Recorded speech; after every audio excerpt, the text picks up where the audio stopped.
should definitely be doing a podcast because I have so much shit to say. I cannot shut up, and I have so many interesting friends, and I don't see you guys. So I know, man. Since I took the job at ET, it became, oh, I can't go to any conventions. I don't have the time to get there, and so over the pandemic, I lost my friend circle. You know, like that. It's depressing to not be around you guys. It really is. You don't realize how necessary you are, buddy. I had like a 2-year period. I mean, I've done a lot of these conventions, but there was like 2-year period where it definitely like dipped down for me. I mean, I think there was one year.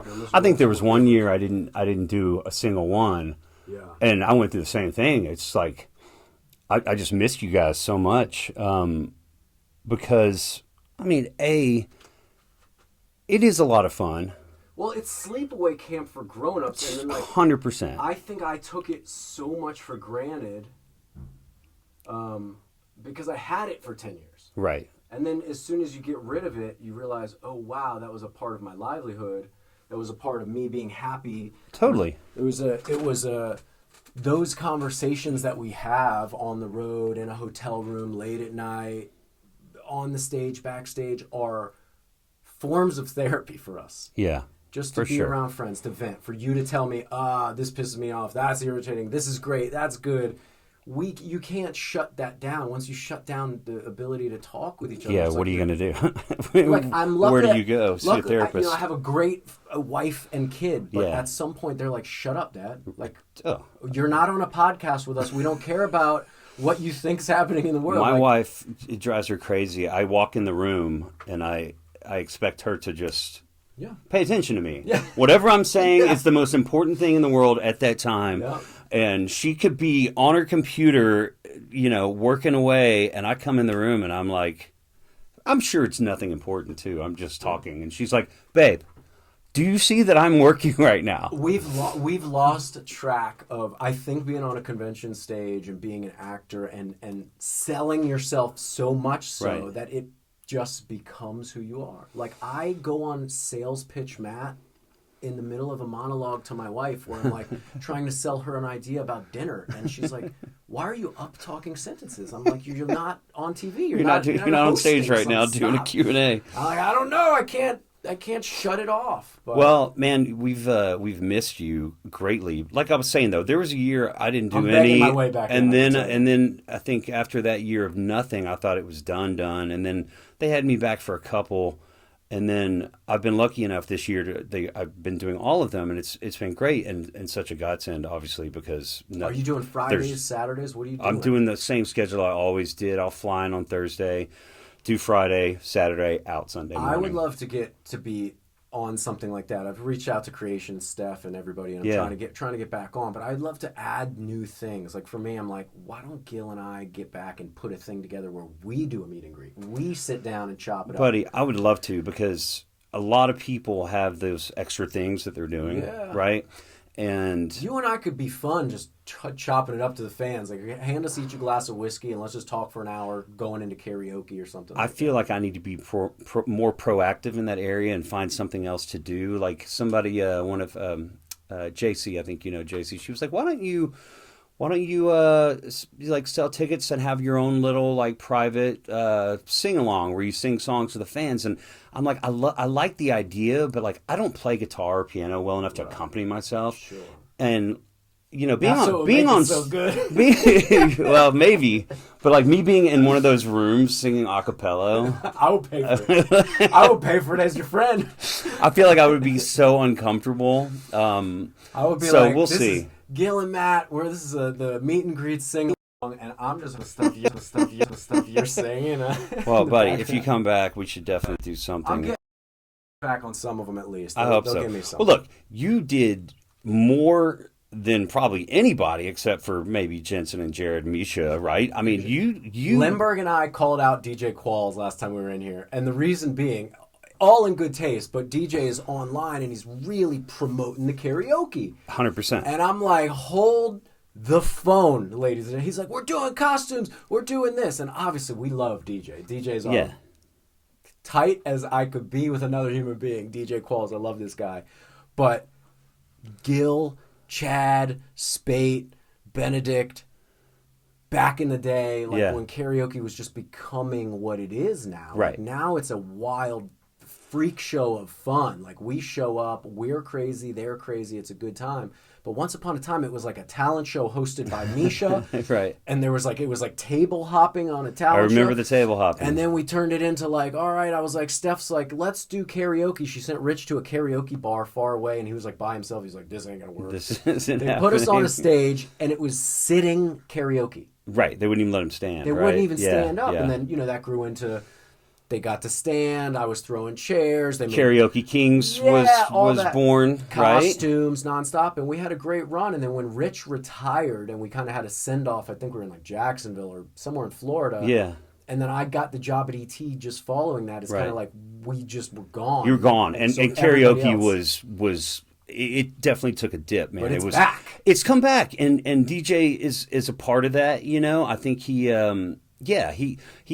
approached creation as far as I know, and they had a conversation, and he has been all in. He's the guy for it. With his costumes. Yeah. I mean, he has been all in. He's promoting it, so he's elevated it back to a place where it's close to what it used to When be. I see him on the stage, being a 90s kid and rolling into like my college years in the early 2000s and seeing the movie Road Trip 100%, and man. being in love with Amy Smart. Oh, who wasn't? We saw her in her underwear. It was like a moment. I was like, oh my God, like who's this? Like I was so, and I still love her. Like Of I'm course. dying to put her in one of my, action projects. Like, Yeah? she's up my yeah. alley for that type She's of still stuff. got it. She was in that movie, Crank with Jason Statham. Okay. And Jason Statham has to like keep his heart rate up the whole movie, so they end up having like this wild sex scene in public, like in the middle of Los Angeles. And I just remember her and him being so comical in such like a inappropriate scene. She's just fantastic. She is great. I don't think I've seen Crank. I'm gonna have Gotta to see Crank. See the first Crank. It was really, really fun. These guys. Yeah. It's a lot of my inspiration of what my direction comes. It's like a mix of like what they did with Crank meets Right. Tarantino meets Guy Ritchie. Right. Like I'm in that world, and you just love Crank because it's so unorthodox of a movie. It's the way it's shot. I mean, these guys were on rollerblades doing Steadicam shots. It was wild. But anyways, hold on. Back to DJ Qualls. Yeah. And Road Trip, when I see him on the stage, I can't help but picture him in that fraternity house where he was like singing whatever, like a Run DMC song or something. And then like the big panty moment, like the following morning. I know we're still technically on strike, or maybe not. I don't even know what's happening. Who knows? I know they're going back to the They're table. at the table. That's They're all at I the know. table. I think we're fine. I think we're going to be okay. Yeah, DJ's been a great addition. And yeah, he's elevated karaoke back to a fun place. I've literally done as long as I've been doing these conventions, which is almost 10 years now, I've done every single karaoke except for one. A few weeks ago, I just want to personally say thank you because I know what the commitment is. I know it's exhausting. You could be sleeping. You could be enjoying a dinner. Well, that's the thing. It's every Friday. Friday's my longest, hardest day. So every Friday I'll do the 2 hour plus autograph thing, and then everybody's like, "Where are we going to dinner? What are we doing? Gil, you come to dinner?" And I'm like, guys, how many times are we gonna have this conversation? It's like they rub it in your face. Yeah, almost. Oh, we're gonna go eat a steak. Are you coming? I'm going to karaoke. I got a pass a few weeks ago. I had I can't even remember. Something came up. It was like a commercial audition callback or something. So Stephanie was kind enough to let me off. But and speaking of like those doing a commercial audition callback alone in a hotel room. This one was zoomed, but like exactly. I don't know when I'm gonna learn. Like I need to get like a travel tripod. I just never do, and these things always come in last minute.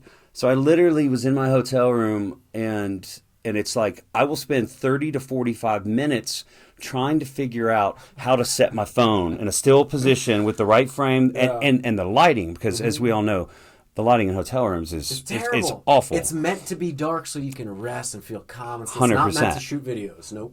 This time, and I've done it before. This time, what I ended up doing is I had my son with me at this weekend. I took Cameron to Charlotte with me, and we can get to that. But so I had he was in another room with his aunt and his grandma, and so I had his travel stroller on my bed, and I had his garbage truck toy on top of that, like turned upside down with the back hatch open up, and my phone just rested perfectly on the back hatch. And it worked. And it worked. And the best part about that is you've been a professional and successful actor and singer for so many years, and this is still what we do. This is still what we go through, right? This is still what we do. And also, too, the people on the other end of that have no idea. No idea. Like, I almost want to be like, do you guys have any idea what I just did to set this up? I mean, I'm dragging lamps from every corner. The slate for an at-home audition or an on-the-road audition should be a time-lapse of you setting up the room. Yeah. And they should give you credit for how much work you put into setting up your camera, getting a balance on something and some lights, because you should get a credit. You should 100%. Get some sort of credit for that. Some sort of credit. It takes you 2 hours to set up for a 30-second audition. 100%. It always does. I've been up since 8 o'clock in the morning just making sure this thing wasn't messed up, and you saw I forgot to hit these 2 cameras at the start. You know what I'm saying? There's too many things to worry about to do by yourself. It's the reason when you're on a set, there's 150 people to make one episode of TV. Totally. Right. Because that's how many people it takes. Right. That's to do it on a high level. I don't mind the self-tape thing for commercials, because I still go out for commercial auditions. I've tried to leave it. It just keeps pulling me back in. But there was a period I took a little break, and then I started having kids, so I realized I needed to get back in there. Yeah. I've spent countless hours driving up and down the 405 freeway going to Santa Monica. This is first half of my career. All the commercial auditions were in Santa Monica. So it was like, and they would usually be at like 4:30 on a Thursday, which is the worst time to drive in LA. And then if they were at like 3 p.m. on a Thursday, if there was a callback, it was at 5:15 on the same day. You're just hanging out. You're just sitting there in your car, just like, boy, you just know that you drive home is going to be another 30 minutes for every minute you sit there. So thankfully, they don't have that many, knock on wood, they don't have that many in Santa Monica anymore. So it's not that big of a deal. And commercially, they are having more in-person auditions, but I definitely don't miss that. I don't mind doing the commercial auditions from home. I'm starting to miss going into rooms. I'm starting to miss, and I say that now because it's been a while, since I personally have been into a room for a theatrical audition. I'm starting to miss it a little bit. Just that feeling of like, getting in your car and getting ready and being prepared and driving somewhere and having that experience. And so much of that is part of the job. 100%. It feels like that's part of your 9 to 5. You get up, you get dressed, you leave the house, you go to the thing. Yeah, exactly. When you're at home, it doesn't feel like you're working. No. It feels like you're working because you're doing 12 things, but it's not the same mentality. It's not the same. same. There's something to be said. I had an executive producer, writer in here that's done like 40-something kids shows. His name's Tommy Lynch. And I asked him, I said, dude, like right now, for me personally, he gave me my first show. He's where I met Mandy on the first show. South of Nowhere. Yeah. And he goes, you got to be in the room. He's like, I can't watch a tape. He's like, it's casting off tape is what we're doing a lot now. He's like, but it's the difference of seeing a person in the room it can be completely different from what they deliver on tape. 100%, man. It can be a different moment entirely, and they can say it the same. Yeah. But when you lock eyes with a person in the room and you're just locked into them, you feel stuff. You feel more stuff. 100%. It's just what it is. I did. My agent sent me one the other day for a film, and my first reaction was like, "Are we supposed to be auditioning for films right now?"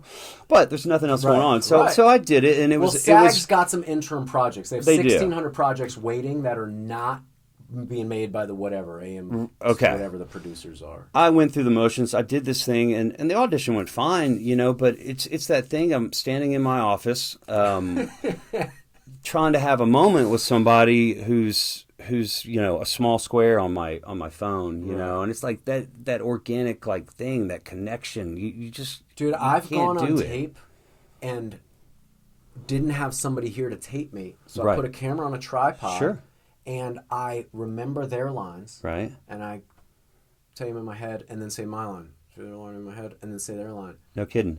And just pretend that they couldn't pick it up on the mic, and I've turned those tapes in before. No kidding. Yeah. Man, Just do what you got to do. Listen. This is what I do because I still feel bad about this. Well, not that bad, but for the longest time, I would bother my wife. Yeah. And your wife's at least an actress. My wife, not an actress. Let me tell you something. I don't want to act in front of her. She's a better actress than me, so she looks at my work and she's like, "What are you doing?" She's like worse than a casting director that doesn't like it. The casting director will be like, "Thank you." Mandy's like I'll get 3 lines in, and she'll be like, "Let's start over." And I'm like barely hanging on to the words. I just memorized. I'm like, let's just get through it once. She's like, no, let's just take it back. You're just trying. Yeah. You're really trying hard, aren't you? Yeah. Like, what? Brutal. Hey. Savage. Well, I, when it started going to that self-tape way, I for a year or so, I would bother my wife, and God bless her.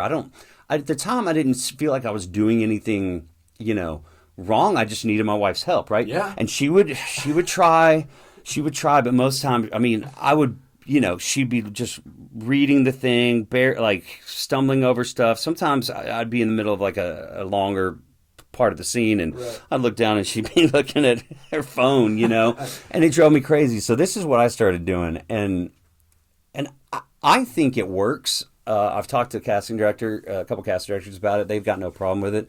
But what I do is I sit down, I have my Kindle, and I got a voice memo recording app on my Kindle, right? Great. So what I do is I start recording. I record all the other lines and try to leave as much space for my lines in between. That's probably the best scenario. That's the trick, though. And you never really leave enough, right? So I'll to myself, I'll read my line, and then I count 1, 2, 3, just to give it a little buffer. Yeah. And so I'll do that, and then I will sync that up through Bluetooth with a Bluetooth speaker, and I put that right behind the camera. Wow. And then I play it, and then so I just do the scene like that. And sometimes you don't get it out, you don't get your line out in time, and the other line comes in, so you got to start over. But if you do that enough, I found that it's actually quite efficient. I can memorize fairly quickly, so it's quite efficient. I can knock them out. Knowing the timing of the other person in the scene, that's why if we were doing it and you were ba ba ba ba ba, you could, but if you're doing both, it kind of sets you up to not only understand what you're getting after in the scene, right? It really helps you understand your intent, right? But then you're setting kind of the pacing of pace of it, yeah. And that's the thing, and it's even if you have to start over because the lines overlap or whatever.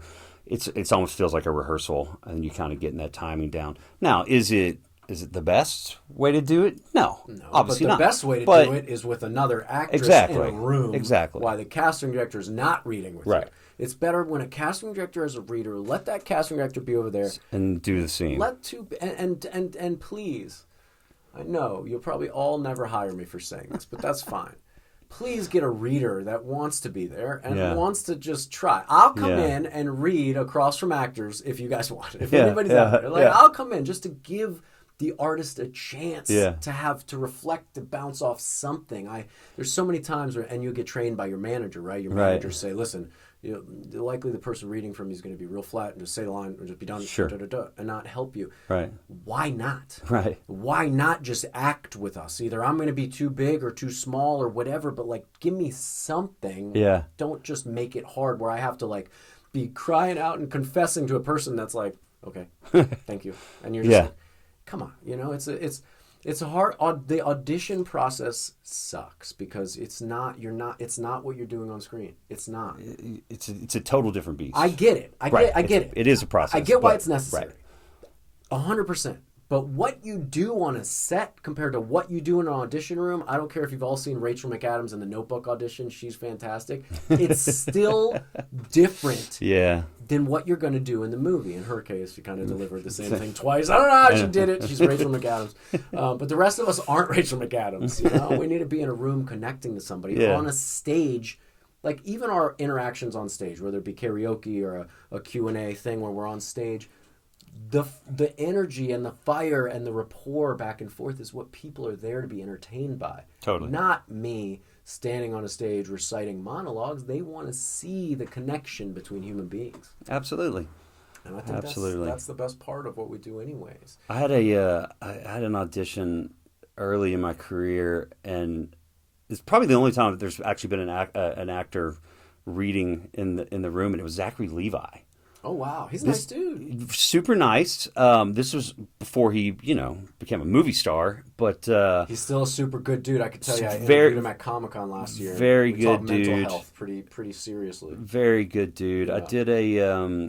I had a small part in the pilot of Chuck, Oh, nice. which he went on to do, obviously, Which and launched then him. which launched his career. And while they were shooting Chuck, I was lucky enough I had a recurring role on ER over at Warner Brothers. Another So great show. the sound stages were right next to each other. So I think we were in 11 and they were in, I don't know, 10 or 12, and they were shooting Chuck and we were shooting ER. So he was always around, and yeah, super awesome guy. Did you audition in between shooting the other show, or did it not intersect with each other? Like while you were on ER, did you have to go audition for Chuck like on the studio lot or something like that? I just had a small part in the pilot of Chuck. Oh, gotcha. So I think I shot that first, and then I got to be on ER. I can't really remember, to be honest with you, but I really like that guy Zachary Levi. I think he seems like a deserving guy. I right? feel like the follow up of the superhero movie that he just did. I don't remember what it's called, and this is not even me forgetting because Shazam. Shazam. Yeah. So I interviewed him at Comic-Con, and we kind of really hit it off. We're talking mental health, and I feel like that's always an important thing for dudes to talk about. That's new on the frontier of men. Of course. Right? Like all of a sudden, we're going to worry about how men feel. But anyways, it's interesting, and he talked in depth about it. He really kind of gave his piece and talked about his struggle, and I was like, you didn't have to do all that. And you did. Yeah. And he gave me that time, and I just... Yeah, he's very open and honest, for sure. Good to have people like that around Hollywood, man. Hollywood is it can beat you up if you let it, or you can just not care about it and just, skim through it and not take it so serious, right? I hate to make one of those lines of what was it, Clueless, right? Where she goes, don't take life too serious, you never get out alive, or something like that. Like, we put so much weight on everything, especially in this business, right? I don't want to mess it up. I don't want to lose an opportunity. Of course, and so and that's the trick, man. Is just kind of letting that go and enjoying the ride. How do you do that? And for me, I feel like it's since I had a kid, I kind of went. A casting there's director, a shift, yeah. Like I feel like I used to walk into casting rooms and think, I need this. I want this. Right. This thing is really important to me. Sure. And then I had a kid, and I already have the thing that I need. You can't take anything or give anything to me. And I really, it mattered less. Right. I still cared about the craft significantly, but I didn't care about being in a room and them being like, oh, it was so great. I was like, can I say this? How I prepared it so I can get home to my kid? I was excited to be a dad more, and so I feel like that helped me. I think that has helped, though. The whole world has turned upside down since I started having kids, so I haven't really seen, but there's definitely a shift. Like things are put in perspective for sure. I mean, I'm still a work in progress in that regard. I'd say I've been doing this 20 years, and the first 10 have been very different than the recent 10. I used to put so much pressure on myself that the nerves would get in the way. Yeah. A lot. I had to do a lot of work on myself with that. And that's not to say that I still don't sometimes get nervous. Of course it's a human. Nervous. It's I was a nervous human. You landing here today. I was like, I had seen Gil in him. I could feel like a little. Of course, man. Of course. Sweat going. Of course. You're glowing. Listen, I can't help it. There's nerves, and you either use them or you run from them. Right. And running from them is just going to kill you. Somebody said somewhere along the way to me, like, just do your thing, do the audition, and then act like you got somewhere better to go. Yeah. So I did that for a while, even though like it was so important. I acted like I didn't care. Yeah, I did. And that's a hard thing to do, but I don't know, man. At the end of the day, it's like.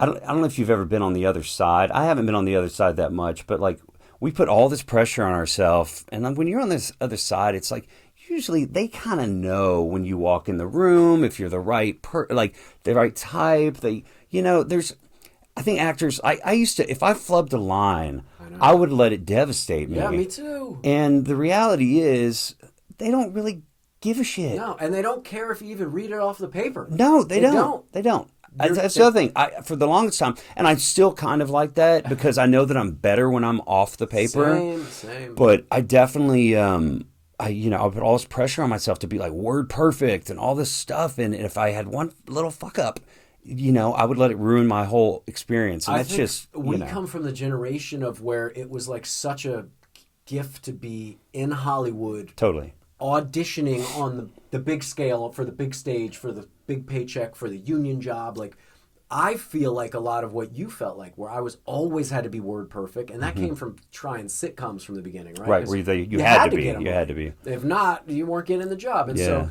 my manager always kind of pushed that into me, but it was the same thing. My response to it was, man, the better I know this material, in the moment I might be able to pick out another extra thing or something. But I would leave an audition and go, oh, I wish I ended it on a different, just a different tone. Right. And for the rest of the day, like I'd go home and I'd open a pack of Oreos and drink a glass of whiskey. And my 100%. Wife would be like, what are you doing to yourself? I'd be like, I'm depressed. Yeah. She's like, whiskey and Oreos, it doesn't even sound good. I know. I'm sad. Like I would just like try to feel more emotions because I was an actor. I would be like, what was it like when Johnny Depp first started? Did he go home and cut himself? Like, should I cut myself? Like, I didn't know. No offense to people that really deal with things like that. I have struggled in my own instances, but I would think like that. I would think like, what does Ryan Gosling do when he didn't first get a job? Should I do that to be more like them? So when I do land back in the room, I have that inside me somewhere, and then. None of that matters. Yeah. Nothing matters. Yeah. Read the damn words. Don't make a meal out of it. And hopefully you fit the visual that they're looking for.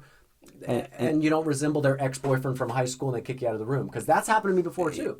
Where really? I've reminded somebody of somebody they didn't like very much. And I didn't get the job because of that. And I won't elaborate on that because it's obviously that person will lose their job. But that's a real thing. People might see you and be like, oh man, that was a guy that beat me up in high school. Looks just like him. And you never know. And then you'll never get the opportunity to get on that stage in front of that director, producer, so on and so forth. But oh man, I mean, we've all been through it. I have like these vivid memories, of the elevator ride after an audition. Dude. Sometimes I'm just absolutely devastated. Yeah. And then sometimes you're gleeful because you did what you went in there to do. Yes. But either way, it was always hard for me to just let it go. Yeah. Always, I might drink a glass of whiskey and eat some Oreos if it went bad. I also might do the same thing if it went great. It's a good way to celebrate. It's hard to put in that work, leave it in the room, and just it's easier said than done. Speaking of elevator rides, there used to be an audition place right on like a Lancashire and in North Hollywood, across from North Hollywood Toyota, for House MD, right? That was the name of the show. Yeah. And I'll never forget, it's like a 4-story building, and I went in the building and I did an audition, and it was like I was in the bed. The character was in the bed, and he's breaking down and he's crying, and it went great. Yeah. Like I was like really breaking down, and I was like, this is just happening. I'm just sad today. Yeah, it's and working. Like, yeah. Shit, and you walk out of there, and I had my Wayfarers, my white Kurt Cobain Wayfarers in my pocket. My eyes were just gushing after I walked out. So I go to step on the elevator, and I put my glasses on over my eyes because I didn't want. Honestly, my honest intent was I don't want everybody to look at my crying face as I walk out of this building. Then somebody might go, "Hey, are you okay?" And I don't want to have to explain. I'm just pretending for an audition. So I put my glasses on, and we're on the 4th floor, and it stops on the 3rd floor. Australian gentleman gets on, long hair. You could tell he's a producer, a writer in Hollywood. He's got an air about him that he is more important than the rest of us. And I'm leaning on one side of the thing. I'm just keeping my head down and saying, "Hey, how you doing?" On the floor, hit the button, keep my head down. And he goes, "Hey, the sun's not out in here." Oh gosh. And like even to say it to you right now, like. You know who I am. Yeah. I'm a very volatile human on that front. And like I just like look up at him, and I couldn't make myself say anything. Right.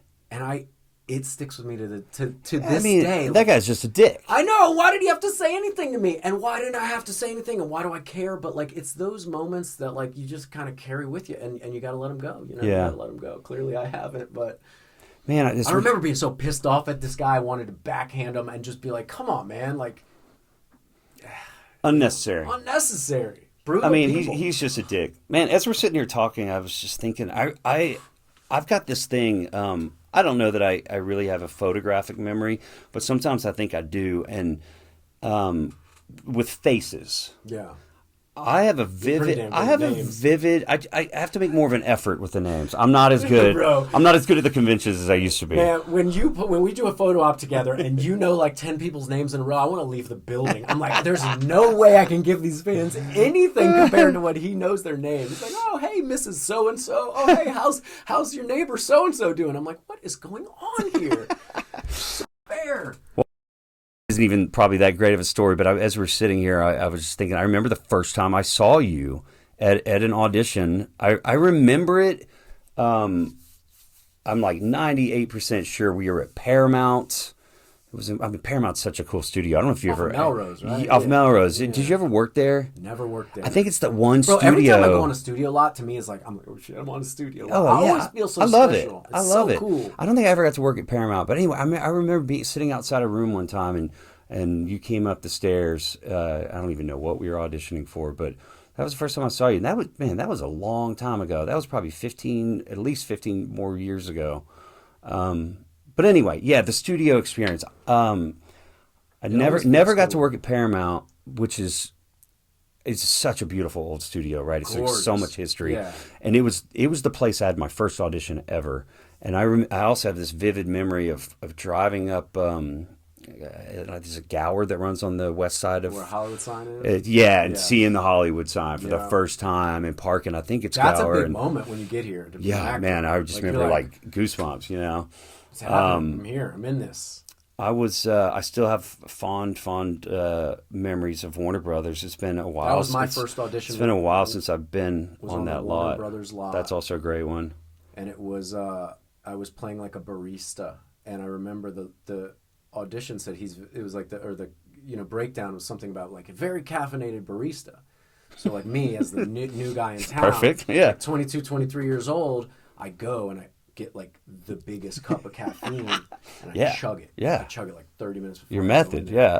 And I am tweaking in the room. I am like a drug addict. Yeah, I'm shaking and I'm doing this thing and the lady goes, "Do you want to take a few minutes to calm your nerves?" And I'm like, No, let's go. Just say it. This is it. And it was like, obviously she couldn't bring me down enough because I was so big. But I remembered that dialogue for like 12 or 13 years. I don't remember it now because I'm an old man and I'm a child. But starts to go. I remembered it for a long time because it was such a like, I just remember all the energy like erupting in me at one time. And I was like, I am never going to be able to work in this town. Like, how do you control that nerves? And I didn't think like, oh, coffee really affects you if you drink 250 Oh my gosh. milligrams. Oh. Back then when you're 20, you don't know. You're like, I'll drink a Red Bull, a coffee, a you never know. You don't know what you're doing. And then you're shaking and you can't let that go. I've done the same thing early in my career. And then I would go the opposite direction where I would, I remember taking a really hot bubble bath before going to the audition, and I get to the audition and I'm sleepy as fuck. I'm just like, somewhere in the middle. I had is where I need to be. This wonderful lady, her name is Angela Robinson. She's a writer in town. She wrote a bunch of great stuff, but she was writing on Hung. Okay, I remember Hung. Yeah, and then the role was to be a gigolo, but not the main. The main guy was already on the show, right? Thomas Jane. I think it was Thomas Jane. Which I love that dude. Yeah, that dude's great. I'm jealous of that man. He's just got all of it going on. And I go in, and the lady I knew, Angela Robinson, because my wife had done a movie for her, so she calls me and she's like, "Hey, just FYI, like this isn't a pretty boy role, so like come in rough." Right. It's hard for you to do. Looking really bad. And I'm thank you. You know? I'll take that. At 41 years old, I'm going to take all the compliments. Dude, you look great, man. I'm just trying to hold it together, man. It's all pasted on. Dude, I was nervous coming up here because I knew I was going to have to sit next to you. I thought this we look like family. Nobody can argue that. When you asked me to do this, I thought this was just going to be audio. And then you're like, we're just going to sit in front of cameras. I was like, damn it. Well, here's the honest truth. My edits have been so poor that like it doesn't matter. It really is just about audio. But this will be the best episode I've done yet because you see I have all these angles. I'm gonna figure out how to edit it. But I'm doing everything myself, and so it sucks. So I'm figuring it out. That's great, man. But what doesn't suck are the conversations. Me and Lindbergh talk great. Me and this guy Tommy talk great. Me and you are talking great. This is what it's about. So I should export just audio and throw it on Spotify, which I'll probably do. But the video aspect on YouTube, people love to see us interact. They love to see us talk, and I think they should see us out of a theatrical production or a convention stage. Right. So come to our house. This is where we can be ourselves. What was I saying just before that? I was saying something. Couldn't tell you. I couldn't tell you either. But that's the beauty in being in an authentic conversation. Yeah. That you don't have. Well, that's the other thing I loved when you texted me. You said, we're going to talk for like 30 minutes. I prepared nothing. And I was like, great. I haven't, I nothing, because I don't, I want, this is, I set out to do this because I just want to connect with people. Right. I've got a couple buddies that have buried themselves in the last 6 months, and I'm like, all my buddies are around 40, and some of them are offing themselves, and like, I need to reconnect with everybody because I'm a guy that can pick anybody up in my eyes. I can help anybody all the time. So not that I'm here to be like, hey, this is a intervention, are you okay? But also like, hey man, could be. It's an extension of that, right? Right. This is my house. I'm doing this at my house because I want everybody to be aware that I live up here, and I want you guys to be able to come here. I want you to have a safe place to come if you need to get away from I love it, man. Hollywood, whatever it is. And that's the intent, is just to have good conversations with people I love, man. Can I leave my kids here for like a week or so? I love your kids. You know what I love about your kids so much? Because after that week, I'm going to give them back. That's what I love about your kids so much. I love everybody's kids for a couple of days. Of course. My own, I can keep them forever. Oh, but yeah. even then, sometimes I might ship them down to you. You know, you can't. Hey, man, that's, back to the convention thing, there's so many blessings in those conventions. But I mean, I'll be honest, it's like, I mean, we work. Right, I mean, we have to be on, which is slug. It's a different kind of work, but you want to be present, and you want to interact and all that stuff. Obviously, it's tiring in a different way. But I will say, like, getting the opportunity to have a weekend off here and there. Yeah. Sorry, babe. From the family is like something that I need too. It is, and it's important because it makes you also miss the family. 100%. It's time away. You realize how important it is to have that level ground to get home to. When your whole life's crazy and you wrap a production or you wrap shooting a guest star on a big show and you get home, it's nice to know that you have a place where it's just kids, family, eating what you want, drinking what you want, sleeping where you want, and you have a place, man, because some people don't have a home. Right. They rent a place and they live there, but they don't have a home that is there to nurture you when you need nurturing. And you got to have that. That's special. It's having a family in Hollywood or in and around Hollywood has got to be the most complicated thing you could ever try to embark on, but when you do it, got to hang on to it so tight, because it's people here lack that connection, that sense of community. We live in a town where there's not a big sense not of a lot of that, right? It's a lot of sense of individualism and a sense of narcissism, and we all have that. We all want to see our face on TV. But to extend yourself to your community, to reach out a hand and to have that hand grabbed and those people pull you, is the most important part of life. It is the defining factor of what allows you to keep going or allows you to stop and fall into the ground. Period. You gotta have a sense of community. So, Did you ever, I feel like we should talk about Supernatural for a second. Did you ever, did you ever have any clue? Because like me, you did a handful of episodes. 3, bro. 3. Okay, I did 2. Well, and then I got to be on the Winchesters. Thank God. That was like such a cool experience. Well, we've crossed paths on a couple of different shows. Criminal Minds, too, we kind of hopped on. Yeah. We hopped on one of those. Yeah. But the fact that, like, when I tell people, most of my close friends know at this point about the conventions that I've been doing for, almost 10 years now. But if any I try to explain it to anybody who doesn't understand it, and I didn't understand it when I started doing it, they're like, wait, you were on 2 episodes? Yeah. I'm like, well, I'm always like, quality, not quantity, okay? Yeah, we were lucky enough to play Winchesters. So lucky.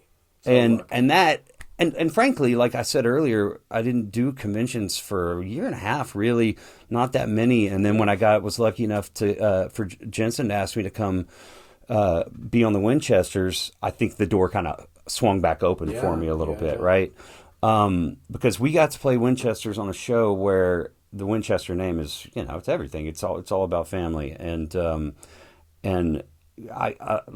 don't know what your experience was. I went to a guest star audition. I went to a guest star audition, and I left there feeling. Do you remember what year? Feeling pretty.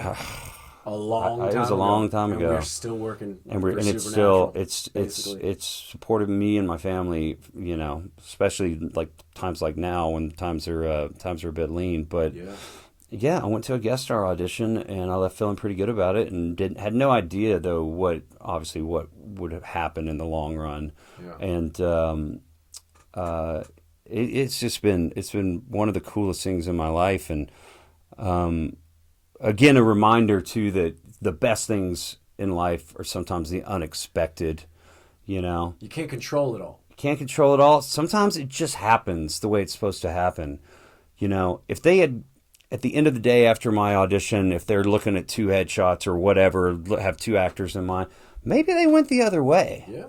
And I wouldn't be sitting here right now, that's for sure. Listen, I remember Robert Ulrich holding up Jeffrey Dean's picture when I went in. I sat down in his little chair in a little room. It was like a pre-read. Right. There was nobody else in there. It was just him sitting at his desk. We talked about his son. He was having some struggles with his son at the moment. This was before I had a son. And I was talking to him like an older version of a son. Right. And so we had a great back and forth, and I never... Robert Ulrich is one of the kindest...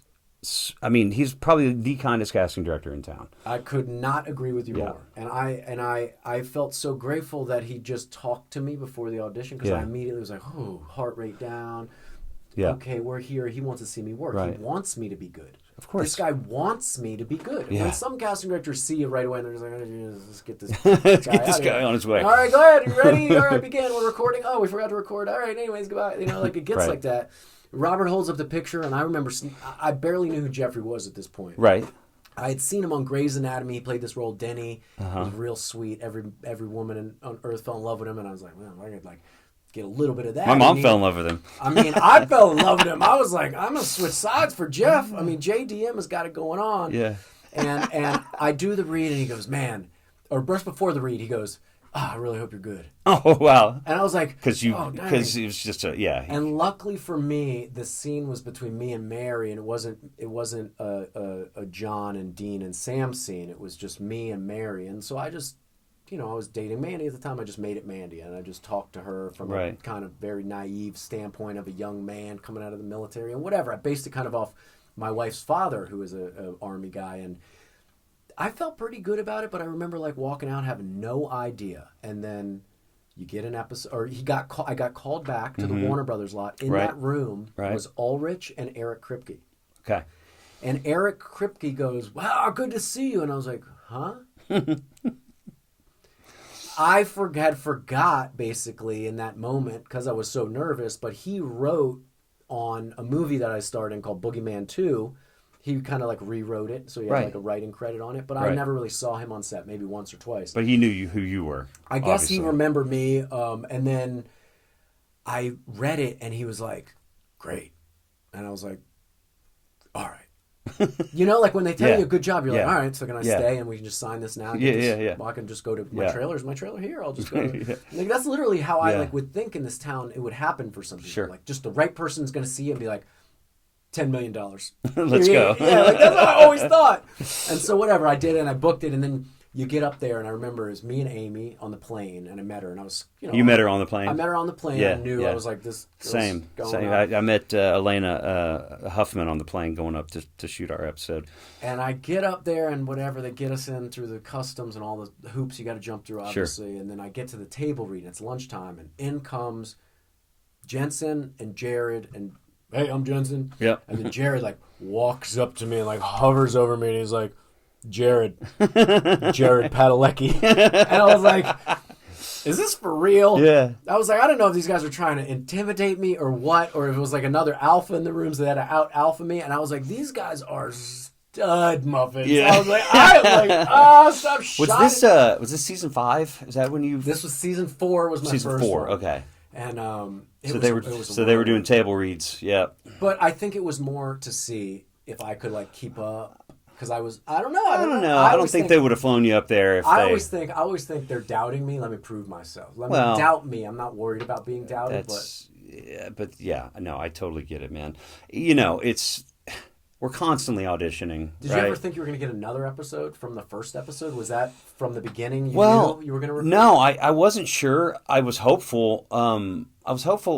but at the end of my first episode, I die, right? Yeah. But I remember being in the transpo van going to set one day, and transpo guy, I think he had actually read the script, and he was like, "Oh, it's a great character." He's like, "Don't worry, you died in the end." He's like, "Nobody really dies on Supernatural." So in my head, I'm thinking, "Oh, I'll be back." And look, I'll be honest with you, man. I've got no complaints whatsoever, but it is a little bittersweet because I love the character so much, and I've always wanted to do so much more with it. Yeah. And I think there was, from what I've gathered in the writers' room, there were two different schools of where they wanted to go with this, and someone decided that Henry should stay dead. So I did a couple seasons later. I got to go. I think I was in season 8 and. No, I was in season 1 in season 8, 1 in season 9. I got to go back and do another episode, but all my stuff was very like, because I played their grandfather, the young version, obviously, so it was like time travel and flashback kind of stuff. But then, I've said this at conventions probably countless times, because the one question I would get the most is, when are you going to be back on the show? When are you going to be back on the show? And I'm like, it's not up to me. Obviously, I would go right now if they called. Of course. It never happened, so I was in season 8, 9. The show went 15 seasons. Right. Henry never came back.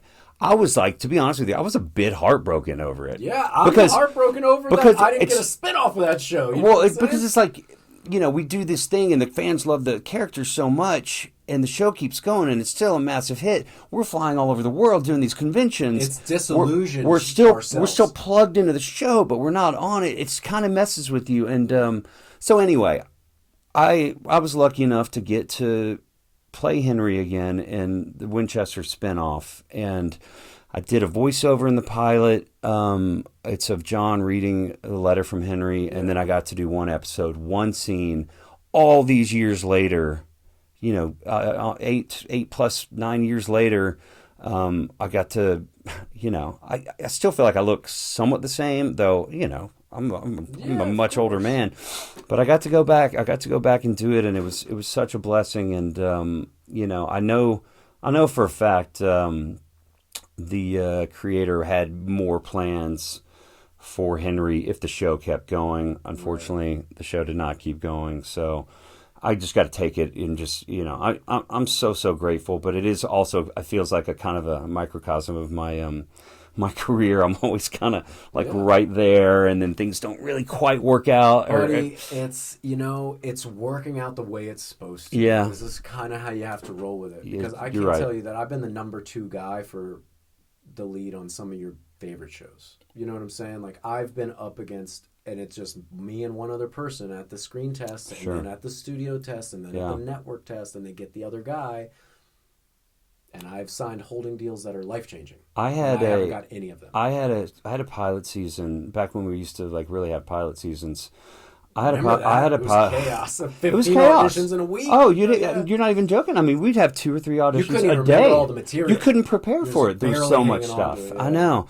But there was one pilot season I tested for 11 pilots. Oh my gosh. And didn't get a single one. And I don't know how I picked myself up. I mean, I remember testing for something, not getting it, and then going back into the same office the next day for something else, and just being like, it is what it is. I was, that whole experience, I think it became too big for me after that pilot season when I tested for 11 and didn't get one. Yeah. Then it became a thing. Yeah. And it becomes a mind fuck, because you totally get inside yourself walking into rooms like, I should be in the final round of this right now. Like, why am I even here? Like, I just 100%. tested. They know I'm capable, but like, there's all this mind play that happens. 100%. I had one a few years after that where I had like an out of body experience at the network test, at the final thing. I don't even know what I said. You know what I mean? Those are the best. It had become so big. And as you mentioned earlier too, before you even get to do it, you see the contract. Yeah. You see how much money, especially early in our careers, like this life-changing, well, today still, this life-changing money. Still substantial right? amount of money. And then it's like, okay, go do your thing. Yeah. And, that whole setup, that whole model is just Do you remember when I first came to Hollywood, there was something that still existed called development deals. Do you remember any of these? I never got one. I never got one, but I do remember. I was right on the cusp of when that existed. Right. Like, they would basically they'd pay you the WB at the time would pay to hold you like $250,000 to find something for you. Yes. Right. And then sometimes they never would, and you just cash that check. And right. That's what, like, happened. I mean, I feel like guys like Clooney early on, he was one of those guys that always had a holding deal at Warner Brothers, and then finally ER came along, and that was the one, right? Yeah. And then and that's the thing, you never know when it's the thing is going to be the thing that hits. I mean, to be able to pay your bills in this town and have a family and pay your mortgage is a pretty big feat. Yeah, it's rough. Yeah, like we could go somewhere else, live cheaper, be the face of a company, a corporation tonight. You and I could put it together, put a pitch out, and somebody would hire us to be the voices in the room to pitch the product or something. Right. For probably $250,000 overnight. Like, we could probably walk into that job, but we're not going to do it. No.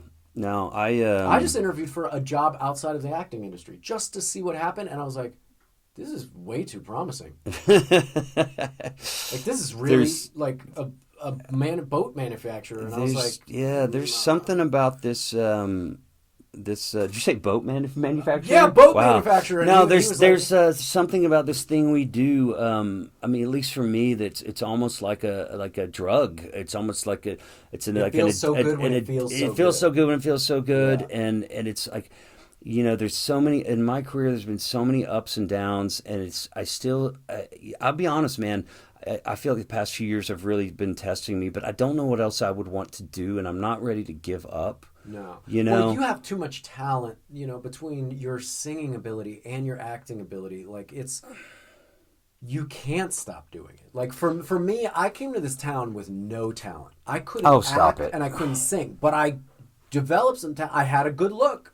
I'm not saying but I wasn't. I didn't work on that. I was born with a face. You know what I'm saying? But I had to figure out how to have a personality. I had to figure out how to act. I'm still barely figuring it out. But you know what I can do real well? I can be a team leader that can bring a group of people together and help them shine on their highest creative level. Right. And that's called a fucking director. And that's as much as I want to be in front of the camera. Right. I feel like I can serve a production significantly more than the average director behind the camera. Right. No, I agree, man. I think you're fantastic. I like acting, though. You know what I'm saying? I don't want to not act. Right. But if given the choice of, like, if Kripke called me tomorrow and said, "The Boys," right, act or direct, I say direct on. Really? I don't want to. Really? They have what they need on camera. They don't need me on camera. Yeah. As much as that's shooting myself in the foot, Kripke, I would never. I don't mean that. But I do mean that. Yeah. I would rather get paid DGA minimums as a director on that show than act on it, because it's such when you direct that show, you're directing a movie. Oh. It's gigantic. Now, and they have time and money, right? And this is what I've heard. Yes. I've never been anywhere near the show. Me either, but we know several people. Right. I've heard they it shoots more like a film for sure. Shoots more like a film, and what gets me is Kripke is he's let the childish boy explode in his heart, and onto the page comes a wild, ranting teenager with curse words and sex and horrible, awkward stuff that shouldn't be on TV, and that's the type of stuff I want to direct. Yeah. I want that fun. Yeah. I mean, when you watch, and this is in no way giving him free press on our strike day, but when you watch The Boys season 1 and you see a tiny superhero walk into a giant penis, and you realize it's not a green screen, and they built a giant penis that was 20 foot tall, and so you just got to admire that. We are in the business of playing make-believe, being silly. You and I wear makeup. We dress up, dude. That is our job, is to be a child. I need to do it on that spectrum. Like, it has to be significantly inappropriate or weird or out there or new. And Kripke does that, man. And The Boys has given him a platform to say, yes. Oh, yeah? Yes. I mean, they're checking off all of his ideas. Like, what's your sickest idea? All right, go do it. Right. That's incredible. Well, man, I have no doubt that you're going to go. The sky's the limit for you, man. I mean, because you're one of the hardest working people I know. You grind. I just can't sit still, or I'll end up in therapy, and that's just too expensive. Right now, So I got to keep moving. So that's why you're here. They'd be lucky to have you. So we'll see what happens. I mean, I reach out to Kripke randomly just to show him the stuff that I'm doing and see if he ever wants to be involved, because essentially he gave me a career. Yeah, right. I owe it to Kripke, I owe it to Robert Ulrich, I owe it to my manager, and you know, this one other guy, Tommy, who gave me my very first job. But like, basically those people, I mean, Supernatural's paid my bills for over a decade, and I've been 3 episodes of the show. It's wild. Rob Singer, or Bobby Singer gave me an episode to direct. Right. That's. I mean, it's the gift that keeps on giving. Like, you don't know what that meant to me. Like, you can't direct. But they're not just giving that to anyone. You know what I mean? Like you've no, earned I it. did. I made a short film. And I turned it into Sagrisha and him, and they all were like, "Oh, this is really cool." But still, I'm just some pretty boy dude that was played in 2 episodes. They didn't have to do that, but you know, there was a spot that opened up, and Spake gave me the best advice. He's like, "Hey, a spot opened up directing," and I was like, "So what do you want me to do? Pick up the phone and call Bob Singer and be like, hey, can I direct your show?" And he goes, "You never know till you ask." And I went, right. "Oh, shit." And it worked out. You never know till you ask. And the worst thing somebody can tell you is no. Which is just the fastest way to advance to the next proposed thing. So, yeah, no, you're right. I mean, look, fear of failure, fear of denial. After all these years doing this, it still creeps in. But that's one thing I try to still to this day is, even if someone asks me to do, you know, I got to be careful. I've done a lot of short films, you know, over the years, and I've always been kind of like, you know, if I say no, that's it. You know, that's the end of it. But if I say yes, even if I go do this thing that I'm not that excited about, it might turn into something else, which might turn into something, you know what I mean? And that's the artist in you. That's the creative person in you that goes, let me give myself a chance to do that thing. Right. If I say no, I'm just going to be sitting at home eating Oreos and drinking whiskey. Which is not a bad time, but it doesn't pay your bill. It doesn't pay your bills. We're going to make a t-shirt based on this podcast. This is Oreos and whiskey, like Matt and Gil. You know? No, it's going to go like, you know how they write the 4 things? It's going to go Gil McKinney, Matt Cohen, Oreos, whiskey. Yeah, I don't know, man. The career's weird, and where we end up, I don't know. But I'm grateful to have friends like you that show up when I call, and you want to sit down with me and talk about nothing for 30 minutes. That feels pretty damn cool. And to say, like, you know, I take you upstairs and introduce you to my kid, and like, for me, it's a full circle moment. Like, you guys are the guys I grew from a kid to somewhat of adult, and then now you get to see. I mean, it's a little bit of an overstatement. No, man. I mean, we've known each other a long time now. We've been a lot of places together. We've been all over the world together. It's like I've seen you grow up. I look at pictures, and I've seen myself grow up. That's one of the things. It's like it's kind of jarring to me sometimes at conventions when we're doing like the autograph sessions, and I don't particularly enjoy looking at picture after picture after picture of myself. But I do get a kick out of sometimes seeing how different I look, you know, after these 10 years of doing these things. I took a photo shoot for like $300. They paid me to do a clothing model. The one and only time I ever did a photo shoot as a model. And I was here as an actor, but this guy wanted to shoot me, and I wore a white shirt unbuttoned and white pants with no underwear on, no socks. And he goes, "All right, now jump in the pool." And like, I'm a new guy in town, so I jump in the pool. Of course. And then he's like, "Get out, lean against this wall, grab the bottom of your pants, like pull them and give me this like look." And I did, and he took a picture, and that picture's out in the world. Oh, man. And people will show up for me to sign it, with and that I'm picture. just like, all right. And I'm just like, oh my God, you have no idea how painful this is. Like, you really just don't understand. But they keep bringing it up and they keep bringing it out, and I'm grateful that they do, because it keeps you in check. Yeah. And it keeps you nice a little reminder where you came anxious from. about what you're doing and what you're not doing, and how special you are, how special you aren't.